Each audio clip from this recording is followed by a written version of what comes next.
On June 27, 2014, a large lava flow broke out on the northeast side of Pu'u'o and began to head east. It cut through miles of forest during the summer, and by October it was approaching Pahoa. Apa'a Road and the Pahoa transfer station were closed, and emergency preparations began.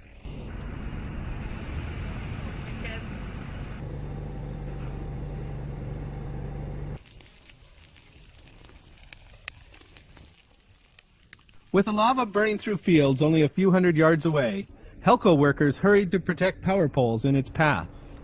The poles were surrounded with insulation, cement blocks, and a big pile of cinder to keep the lava from burning the wooden poles.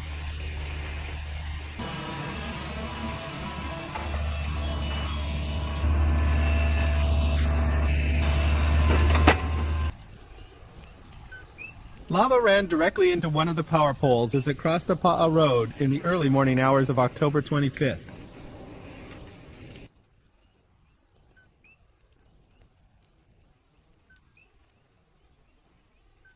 The power pole was completely surrounded, but survived the intense heat of the flow. The protection worked.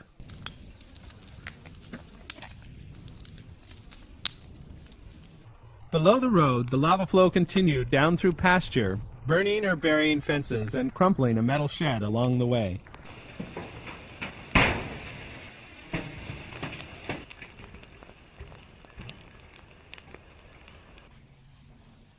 The flows entered the top of the Sugimoto's property on October 28th and burned through their macadamia nut orchard.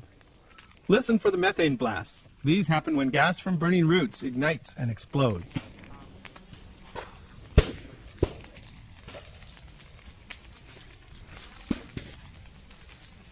The lava burned things like this pile of old tires, but old trucks and pieces of metal got covered or embedded in the lava.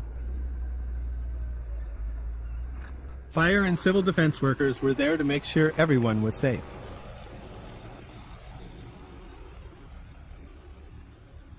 The lava flows start out only a few feet high, but over 3 days this lava inflated until it overflowed 5-foot-high dirt walls.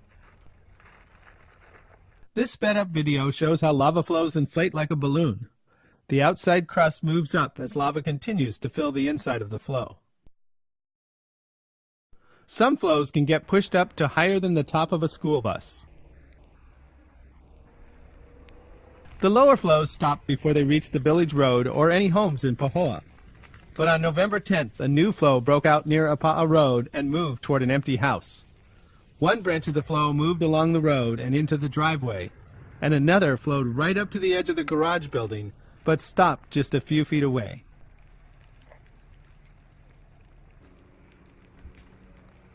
Sadly, lava reached the house. All that is left is the metal roof on top of the lava, though the garage is still standing.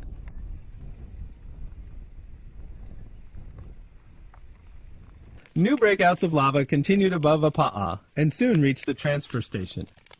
They first flowed around the dirt wall outside the fence and began to inflate. Then lava broke out, burned its way through the fence, and flowed down the walls. The metal fence burns with a bright yellow flame anywhere the lava touches it. Even the rain can't put it out.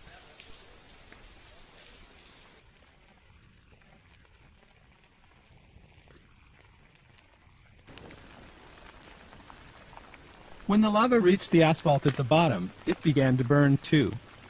Burning asphalt makes a nasty black smoke that is unhealthy to breathe.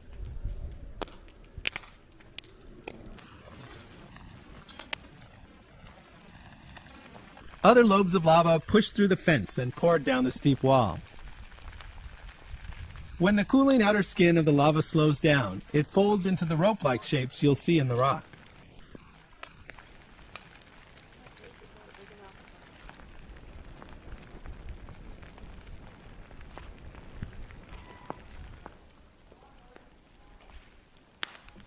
Lava knocked down a section of the fence and continued to fill the lower part of the transfer station.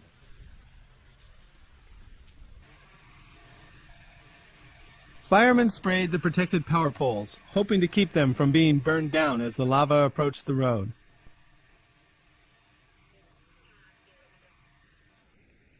The lava flow crept along the outside of the fence, getting closer and closer to the road.